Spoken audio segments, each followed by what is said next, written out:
Welcome to the New Mexico Suncast. This is Jim Williams. I'm with my friend Paul Gessing, president of the Rio Grande Foundation. The Rio Grande Foundation is an economic think tank located in Albuquerque, New Mexico. You can find out more about them at riograndefoundation.org.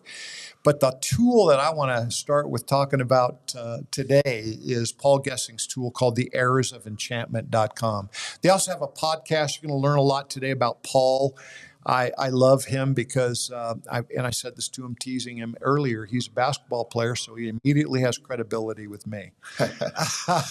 And we are, Paul, going to talk about some things like NIL and using state money to recruit athletes. And you know, those are secondary to a lot of the policies going on. You're involved in some really serious things. But Paul, I want our people to know about you first. Why did you decide to raise your family in New Mexico? Well, the simple answer to that is that I was in the Washington, D.C. area doing public policy work for a group called the National Taxpayers Union. I spent about 8.5 years in the D.C. area and enjoyed my time there. But D.C., for those of you who have ever lived there or spent considerable time there, I think it's better as a singles city as opposed to a getting married and having kids city. Really, the traffic is outrageous. It's a very expensive place to live. And I, quite frankly, wasn't making the kind of money that would have been able to support a family. There were opportunities among other states for the work in public policy at the state level. There's a 50-state network of state think tanks called the State Policy Network, and the Rio Grande Foundation is part of that. They're all broadly of the free market nature. They're all limited government. They focus on the things that we focus on, economic policy, education policy, the rule of law, and other things that are important at the state level. And I had family ties to New Mexico. My mother grew up here. My grandmother was still alive at the time. I've been now at the Rio Grande Foundation for 19 years. So moved here in March of 06. I spent a fair amount of time here before that, before I moved here. And, this was one of the states that had a opening for that kind of position, really a think tank that had gotten started in the year 2000, but really didn't take hold. And so I figured, well, I've got these ties to New Mexico. Was looking to get out of the DC area, was looking to put my new master's in business administration to work from the University of Maryland. And it just came together. I thought, well, what the heck? I'm going to see what I can do here in New Mexico. And so here we are, 19 years in.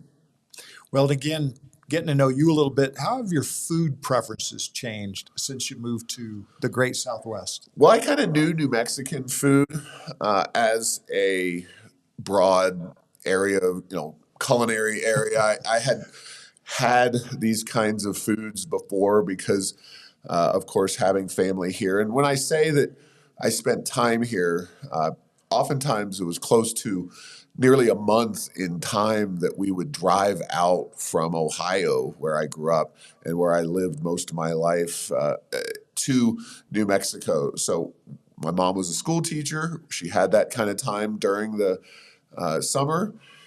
Now I've obviously gotten to know various aspects of New Mexico food and, some of the particulars. I think green chili stew may be my very favorite of all the New Mexican culinary items, but I've grown to appreciate red chili and carne adobada and some of those kinds of things. I've always enjoyed spicy food, though, and that wasn't a big surprise.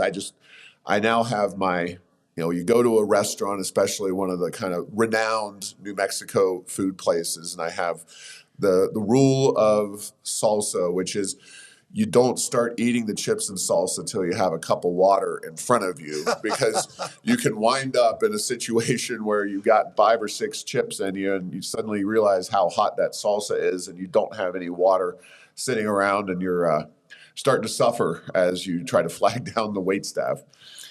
Paul, you really are bipartisan, nonpartisan in your approach, but you do have conservative economic points of view. Tell us a little bit more about the Rio Grande Foundation. I'm hoping that our viewers will think about ways they could get involved, and please include.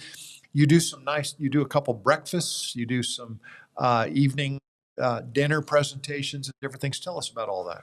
Ooh, there's a lot to unpack there. So I think what we support is most obviously common sense. Yes, it is often labeled as conservative, but the Rio Grande Foundation supports building a strong economy, largely from the private sector. We support an education system that functions and is driven by parental desires, but we also support accountability in the education system.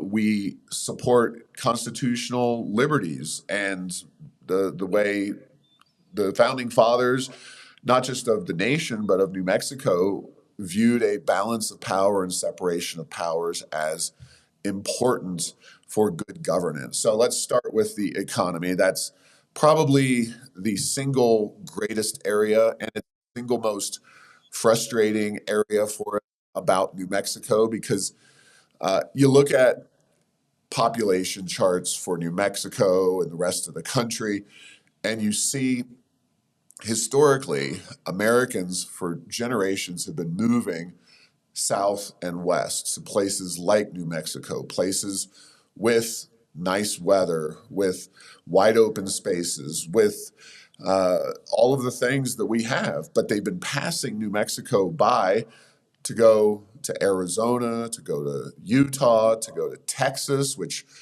I've been all over Texas, and New Mexico weather, New Mexico, the physical beauty of this state is far superior to Texas, and yet Texas is constantly on the list of states that has the fastest growing population. Colorado, another state that does very well and has been a leader for many years in terms of people relocating there. Well, New Mexico has not been, and I blame our policymakers in Santa Fe 110%, you can say.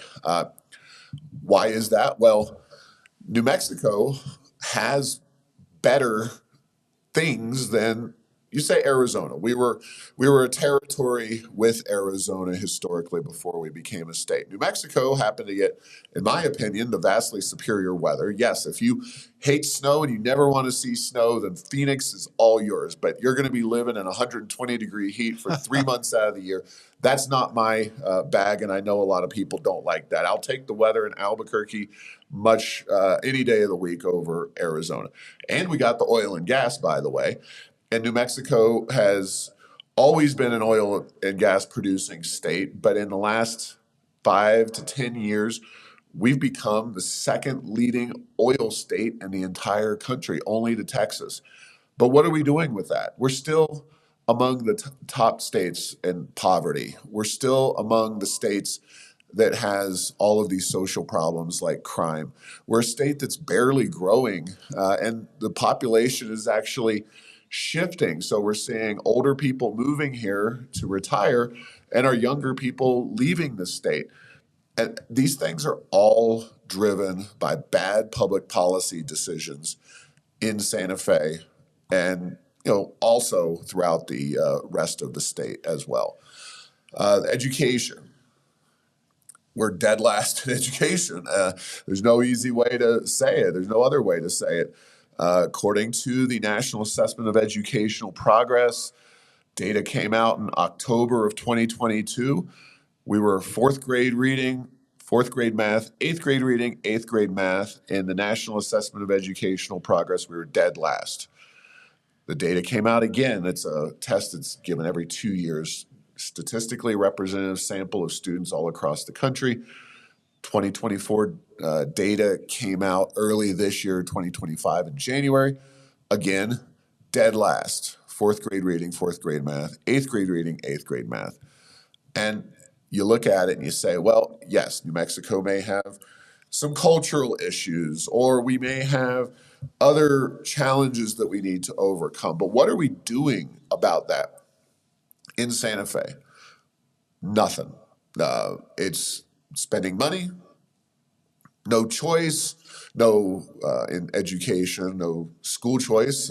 Texas is the. Well, let's take an Oh, go ahead. example with our public education now. Let's just use Albuquerque Public Yeah. Schools as an example. Where are we on a per student expenditure basis in education? Are we really low, not spending enough money, or are we high? Where are we in that continuum? It's a complicated question, Jim. So if you look at an entity that does calculations across all 50 states, statewide education spending, my opinion is that they dramatically lowball the education spending for every state. I'm not sure why this is. I haven't had the time or inclination to dive into the Census Bureau's methodology and exactly what they calculate with education spending. But even in that report, we're not low. We used to be low, but we're in the top, like we're 28th, 29th, 30th kind of range when it comes to per pupil spending, which is actually even lowballing it because New Mexico, relative to some of these other states, is not a high cost state. You can afford more still in New Mexico than you can in many other states.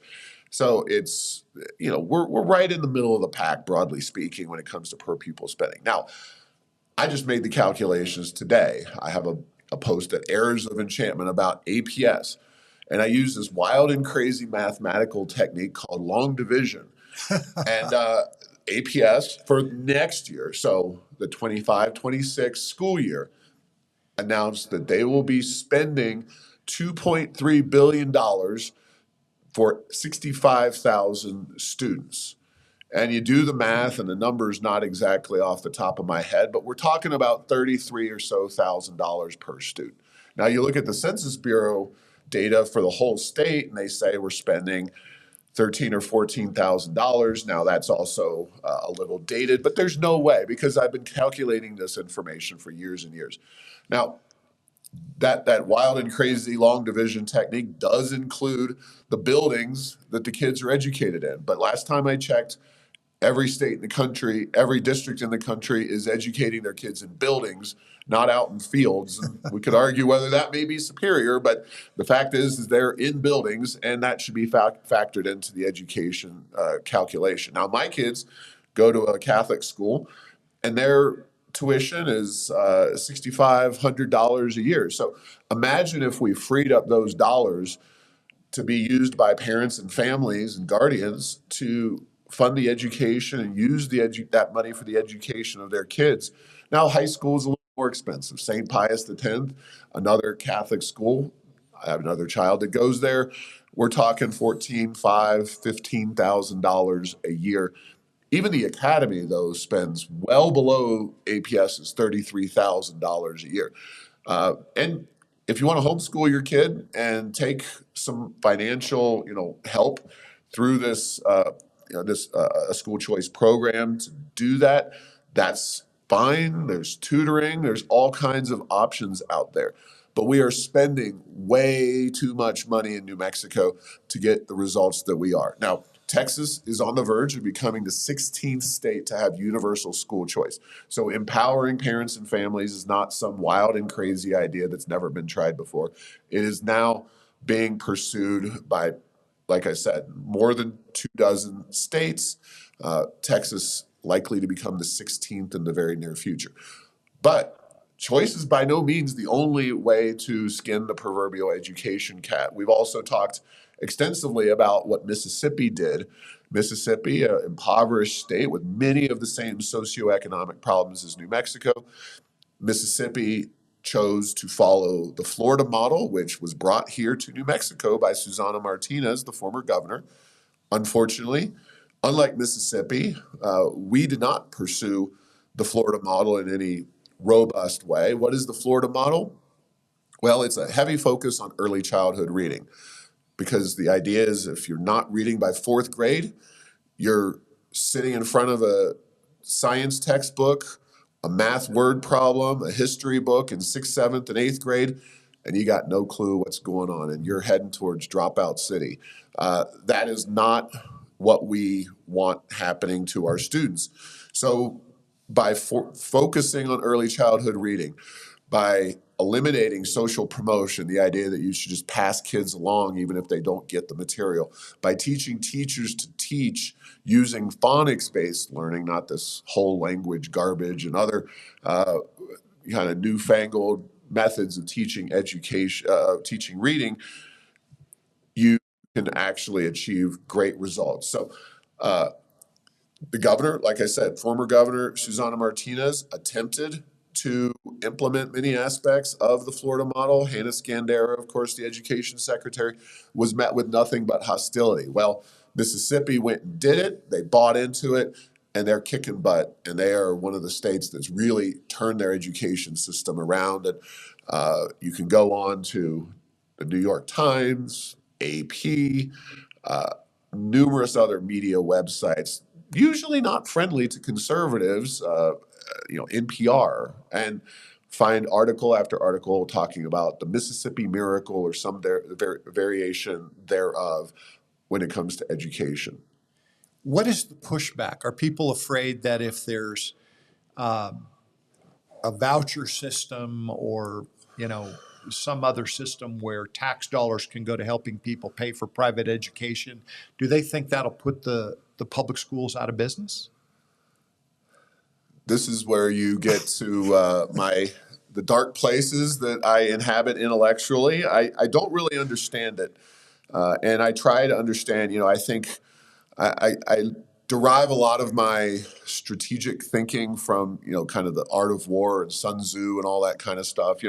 Putting yourself in the feet of your enemies is, I think, very critical. And I put the unions in that category, the so-called education unions. They're really just government employee unions that happen to represent people who are involved in the education system.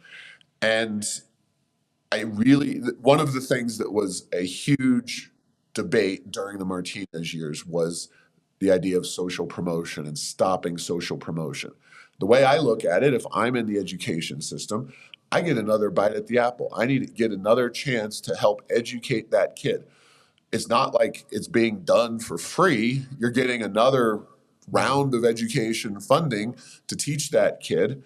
But at the end of the day, if you can get through to them, if you can help them learn to read, the benefits far outweigh the costs of the annual tuition and whatnot, because potentially we're talking about incarceration or all kinds of other things relating to that child's future. So it's a no-brainer, but yet they push back, and they don't push back halfway, they push back hard. And it is baffling to me, and I cannot understand why they don't wish to have these things. Even the current governor, even Michelle Lujan Grisham, who we've vehemently opposed on a variety of issues. This past 60-day legislative session, there were plans to implement kind of piecemeal and very timidly. That's the thing, is Mississippi jumped in with 2 feet. Here we're just kind of looking piecemeal at certain things and trying to maybe dip our toe in the water with something called letters, which is a phonics-based reading education for teachers. And that was like pulling teeth even during the legislative session. We didn't even involve ourselves in that battle because it was such small ball for us relative to the 20 other big issues, the hair on fire kind of stuff that was going on in Santa Fe during the 60-day session. Well, I think the way our conversations is going, I want to skip down the list a little bit and talk to you about your Opportunities for All Kids initiative. Oh, sure. Yeah. And talk about the involvement of Representative Rebecca Dow with you on that. So talk a little bit about that, and then maybe we'll spend the majority of the rest after we cover this education stuff talking about the good and bad of our recent legislative session. Sure. So Representative Dow heads up this project called Opportunity for All Kids. The idea is to kind of separate off the education reform aspect of our work from the Rio Grande Foundation think tank and economic policy sort of thing. Let's be real. A lot of parents and families who care about improving the education system and reforming it don't really understand or care about economic policy issues. I look at the education system as a socialized, by that I mean the government ownership of the means of production. You couldn't find a better definition, area of the economy. But most people don't think quite that systematically. So we try to use the Oak project as a means of reaching out to people who maybe are just focused on the education aspect. And Oak and the Rio Grande Foundation are eye to eye. We are a all of the above education reform effort. Our efforts are all about education reform. When the Rio Grande Foundation is involved in that, but Rebecca dedicates herself much more directly to that. She spends her time outside of the legislative session working for this project and talking to parents, talking to families, working on ways here in New Mexico, both big picture, long term. The kind of school choice that's happening in Texas is not likely to happen anytime soon in New Mexico. So, what steps can we take in the here and now? And some of that includes bolstering a group called Newman's, New Mexico Association of Non-Public Schools. I don't know how they get the acronym Newman's, NMANS, but anyway, it's just a coalition of non-public schools and getting them to engage in more activism, searching out alternative school board associations and entities that can better represent parts of New Mexico from a school board perspective. So very squarely within the government school mindsets, but working to improve those as well, because we recognize that even if we have the kind of broad-based school choice that Texas and other states are going for now, we're going to still need to improve and make the traditional education system accountable and a viable option for New Mexico families. Paul, how can parents, businesses, even teachers who like what you've said so far about the opportunities for all kids, acronym OAK, how can they get involved with the Rio Grande Foundation? How can they support your efforts? Yeah, so oaknm.org is the website, and there's also Twitter, X, whatever you want to call it. They can go onto those websites, sign up for our email list. They can reach out to us directly. I don't know Rebecca's phone number off the top of my head, so they can call our office up at 505-264-6090. And that's really if they're interested in anything that we're doing or anything that we're talking about here. What we're trying to do with kind of the public at large is to get, especially outside of the Albuquerque area, our focus is at this point, there's focus and then there's all the things. Our focus is working with some of the you could call them mid-major school districts across the state. So you got the big ones. You got APS, you got Las Cruces, and you got Santa Fe, and they're all pretty darn liberal and very large. But then you've got Farmington schools, you've got Roswell, you've got Hobbs, you've got a bunch of other school districts, Alamogordo, and those that are more philosophically in line with what we're talking about and trying to encourage them to reform their system. So those are the ones that we're really focused on. But if you're interested in getting involved and you care about your kids, what kids across the state are doing and learning or not learning, unfortunately, that's a great way to do it. So 505-264-6090, and they can email us as well at info@riograndefoundation.org. That's info@riograndefoundation.org, all spelled out. And Grande with an E at the end, just like the river. I love it. And I also want to direct people to your errorsoфenchantment.com page, because I think that's just an amazing tool. If you want to know more detail, in an hour together, we can't cover all the details of this, but you go very much in depth, Paul. You and your team do a great deal of research. Obviously, this is all internal to you. You didn't see these questions before you showed Nope. up, and you know them like the back of your hand. So that's the amazing thing, is you've gone and researched where things are working. Last question about this segment is: crime, education, economic development, energy policy are all things you've mentioned today Yeah. that are big problems in our state.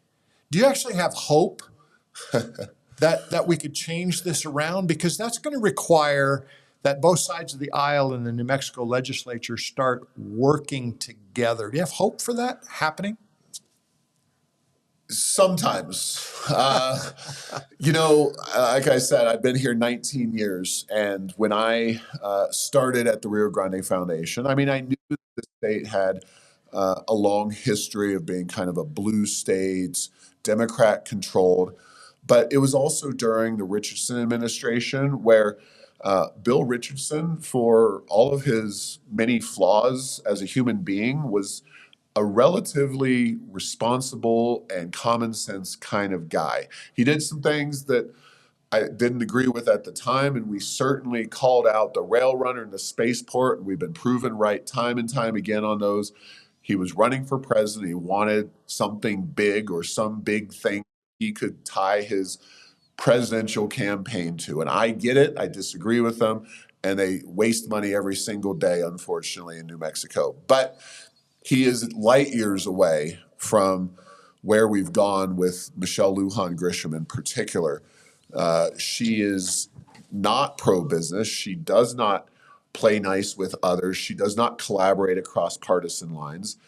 And it is incredibly frustrating that the voters of New Mexico have seen fit to continue having her in office, having Tim Keller here in Albuquerque, who has done more to hurt the city of Albuquerque than anybody could possibly imagine. It looks like certain areas of our city have been bombed by hostile countries, and that's just unfortunate reality of Albuquerque. So I do have hope, but it has been so the thing that kind of made me pause, and this is also going to dovetail in with the third area because we've talked about the economy, we've talked about education, but the constitutional liberties aspect is the third area. And that kind of was a afterthought for the Rio Grande Foundation for a while. There's always been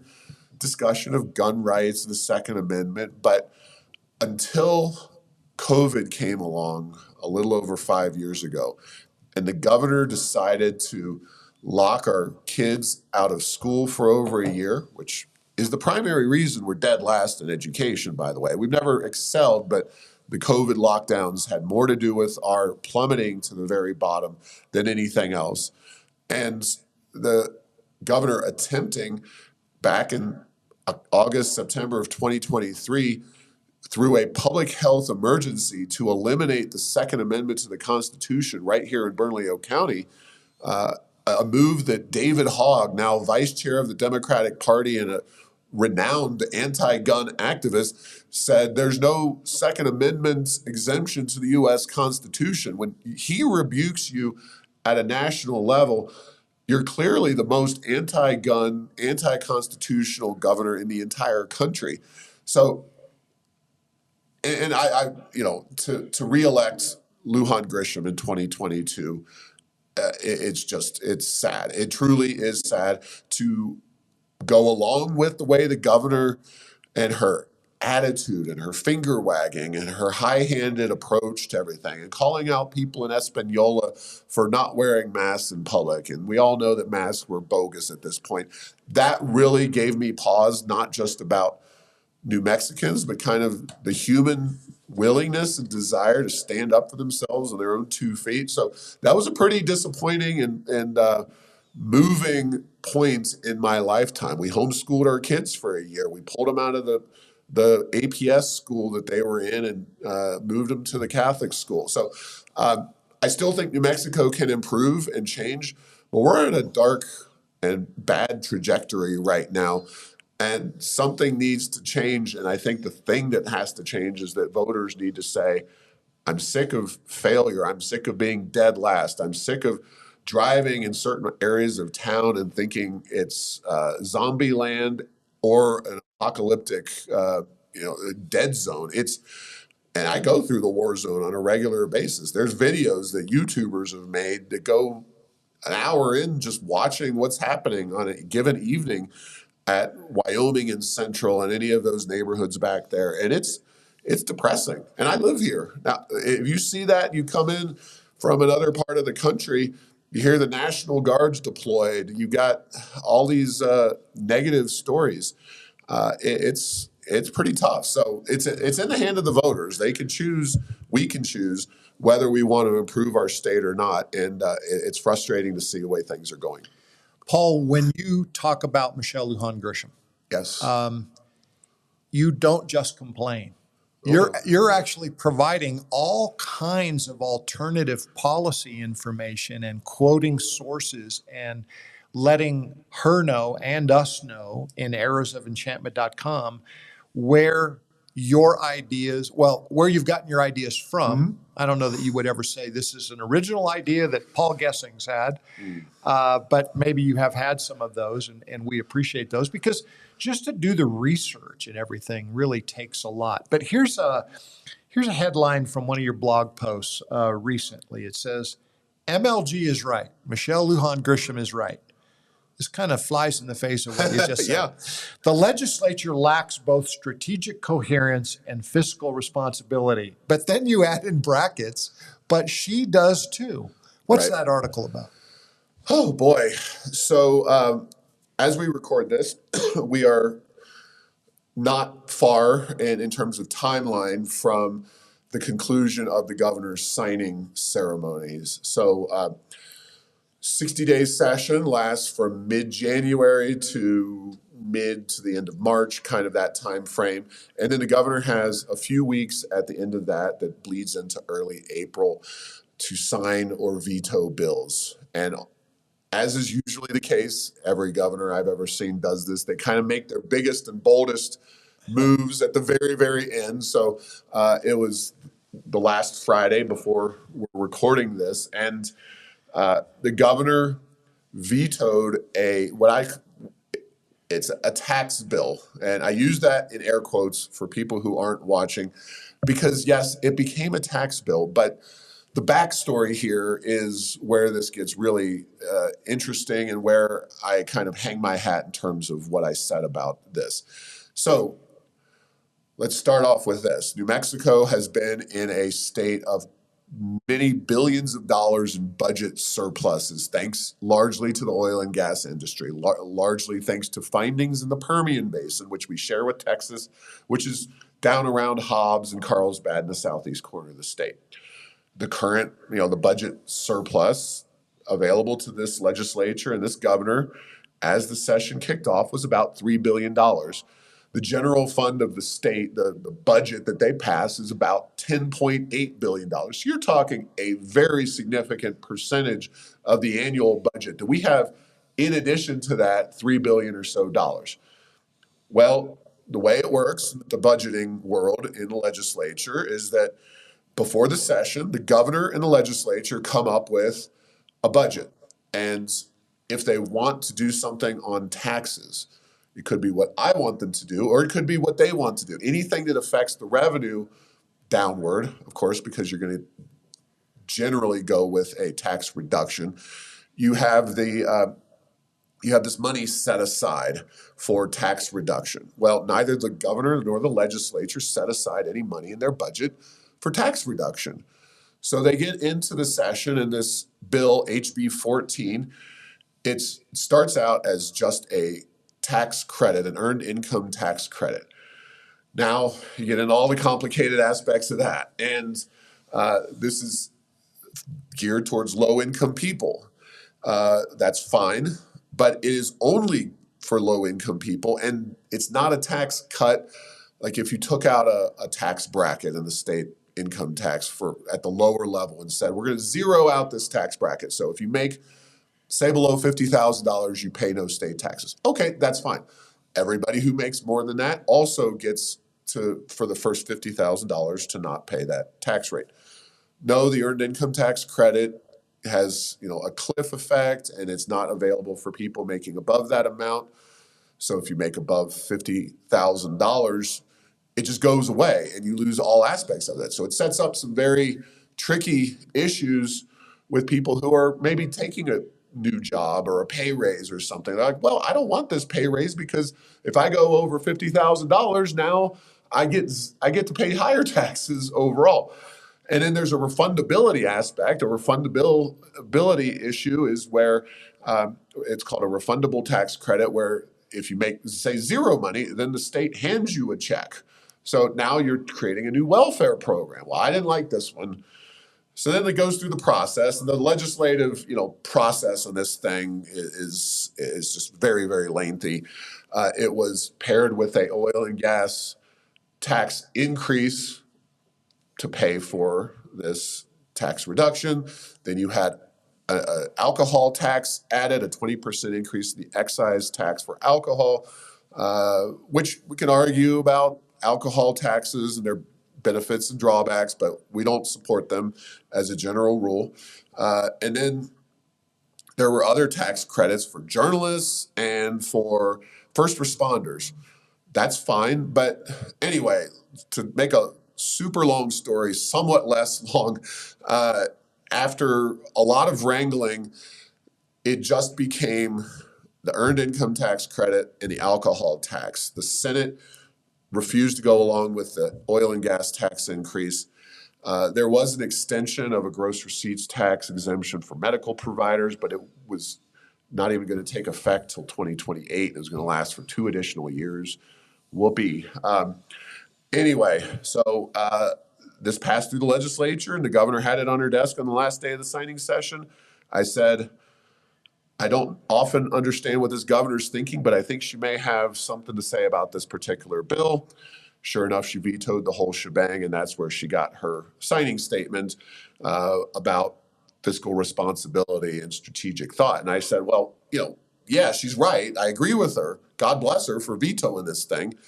But on the other hand, if she just said at the beginning, I'm going to set aside in my budget $500 million. I mean, that's a lot of money, but you could and should be doing a lot with the opportunities we have financially in this state.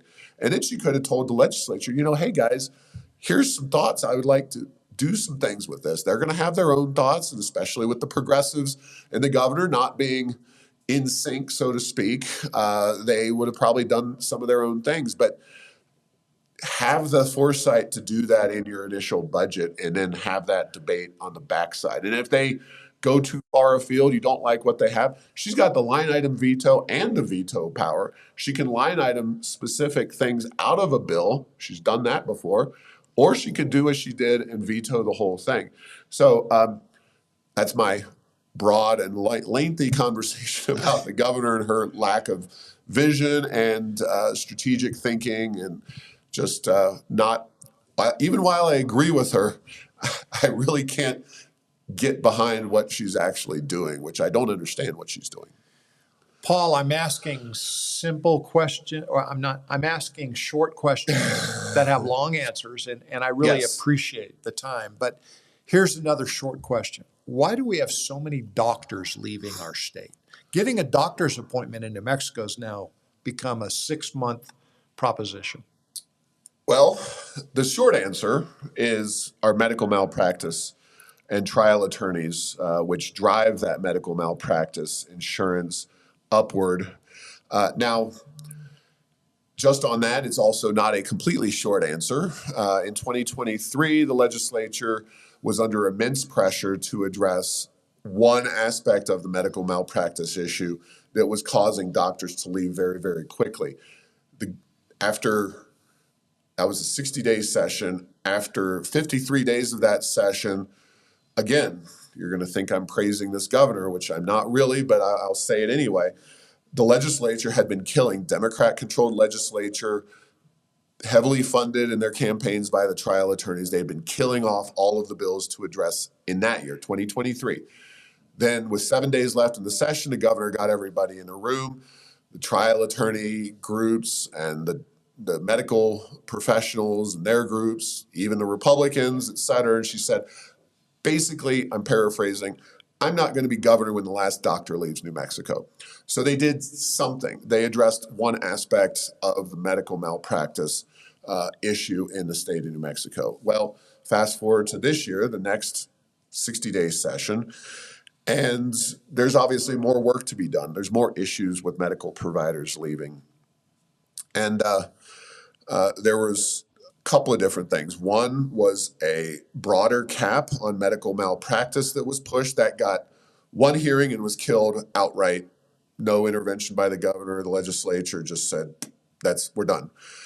Then there was another issue that I actually thought was going to get more traction, perhaps. But then when I understood the rub about this particular issue, which is medical provider compacts. So every medical professional is licensed by a government body in New Mexico and in most states. So that's a therapist. It's somebody who's a broad-based medical doctor, general practice, heart doctor, all of these different physical therapists. Everybody is licensed in some way, shape, or form. So there's compacts for that. So you can have, and especially in a state where we have so many military, I always say, look, if there's a military spouse of a deployed, husband or wife who's deployed to New Mexico, one of the Air Force bases or whatever, and they want to work in New Mexico, it doesn't often make sense for them under the current law for them to work because the licensing is expensive and it's onerous. So they just stay out of the workforce. Well, the compacts would allow more of those people to transfer their medical licensure and work in a compact. So if you're licensed in New Hampshire, to pick a state, or Washington or Florida or Texas or Wisconsin, whatever, then you could come here to New Mexico. Well, there is a liability provision in all of these compacts that prohibits the trial attorneys from coming after them. And the trial attorneys have, it's like Fight Club. The first rule of Fight Club is no exemptions for the trial attorneys. They are the powerful interest group when it comes to this in New Mexico. And so they put the kibosh on every single one of these compact bills. So really, if the governor or someone on a Democratic side, somebody who's probably cashed a large number of checks and has a lot of support from the trial attorneys, was willing to do something about that issue, that would be a starting point. Now, that's that area. The lengthier conversation is more about, well, you look at New Mexico and you say, well, okay, we've talked about the schools, not so good. I'm Dr. So-and-so, I have kids. I've spent half of my life in school. I value education more than life itself. I'm going to want something good for my kids. I'm not going to want to send them to a crappy New Mexico school. So there's that. There's the crime. Well, the crime is not great. There are the taxes. If these are high earning people. These are people who can cut their own check. They can make their own way in the world, but they want to take home more of their money. Well, New Mexico is not a zero income tax state. We actually kind of stick it to the higher earners a little bit. So those are three big issues. I talked to a doctor who was in the legislature named Greg Schmiedes. He is actually my ear, nose, and throat doctor. And he, when I was talking to him about why this very same issue, why doctors leave or don't come to New Mexico, his first thing was not about the policies. It was about all of that stuff. It was about the kind of, doctors are humans too, is what he said. If you have all of these policy failures, you're less inclined to choose a particular state. Then you've got Medicaid reimbursement. We have a huge population on Medicaid. They've work to raise those reimbursements because we do have a lot of money in the state. But Medicaid is a dysfunctional federal state program. It's a mess. It needs to be reformed. The Trump administration should definitely, the federal government spends 72 cents out of every dollar on Medicaid in New Mexico. The state spends 28 cents out of every dollar. The size of the Medicaid budget in New Mexico is a third bigger than the general fund. We're talking $15.5 billion annually between the federal and state. So Medicaid needs to be reformed. It needs to be shrunk. I think that's a pretty good summary of the big issues around the medical malpractice, medical provider shortage. And again, as you're watching today, or you're reading an article that from this broadcast, generated from this broadcast, you're going to need more information. So go to errorsoфenchantment.com, and you can read about these things in great detail. And Paul, you also provide some bibliographical information. We always put links in our posts. That's one of the beauties of the blog format, is that,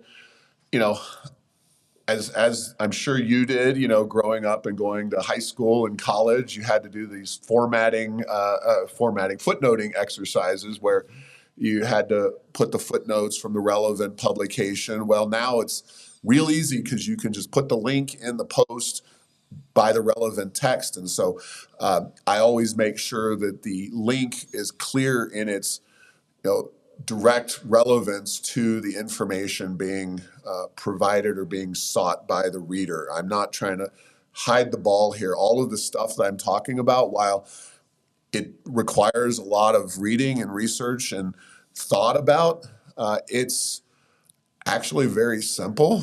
I know, I'm a pro-liberty conservative, even a libertarian in philosophical underpinning.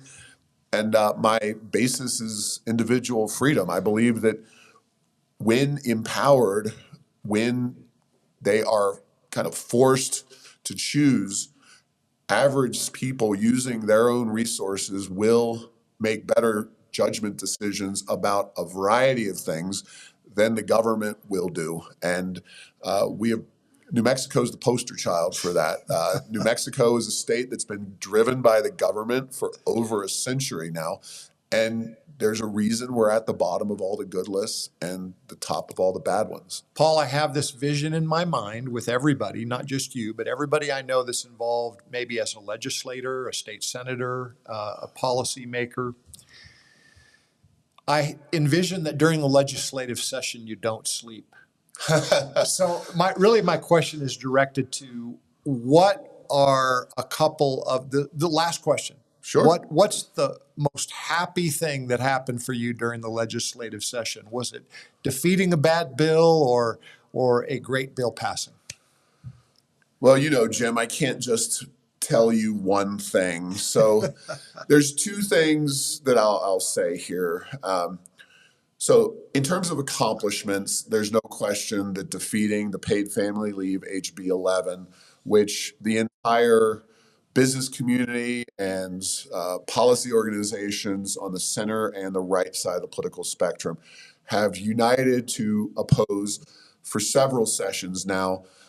We thought, based on the last election in November, the results and the addition of a few more progressives over moderate Democrats, that we were going to see an even more likelihood of that passing, but it didn't. And God bless especially the Senate Finance Committee and the 8 members of that committee that voted against it on a bipartisan basis. That being said, my other favorite thing that I do, so for myself, for you, for most businesses on most issues, you get to go to Santa Fe if you're inclined, and you wait around for the bill to be heard in the committee, and you stand up, and it can be as little as a minute, maybe 2 minutes of testimony if the chair is feeling particularly benevolent that day.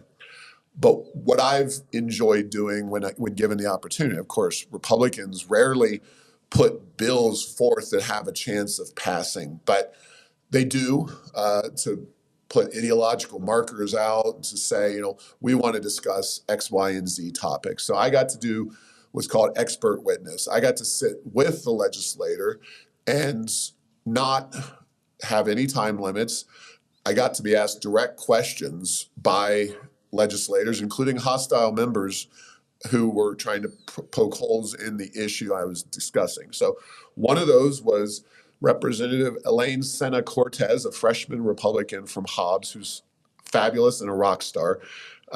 She's definitely somebody you should consider having on. I'm going to have her on my own podcast, but she introduced a bill to eliminate the state's personal income tax, which I think would be an incredible shot in the arm for New Mexico and its state economy and just all of the social issues that we face. I knew it wasn't going to succeed. I knew it wasn't going to pass, but I thought this is a worthwhile thing to debate. Well, on the House Tax Committee, Javier Martinez, the Speaker of the House, sits and he said this in the committee hearing itself, I normally don't speak in these hearings and often don't attend, but I'm here today because I want to specifically dialogue with me. And so Martinez asked a very pointed series of questions of me about this bill, and it was fun. It was, classic fencing match, if you will, between myself and the speaker, and I enjoyed that tremendously. The other one was Senator Jay Block. You got to make sure you get your blocks in the right order. Jay is now senator. He's from Rio Rancho. John is a rep from Alamogordo, but Jay introduced HB 484, I want to say, or Senate Bill 484.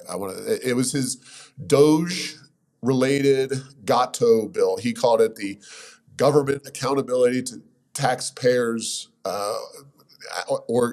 Act or whatever, Gatto.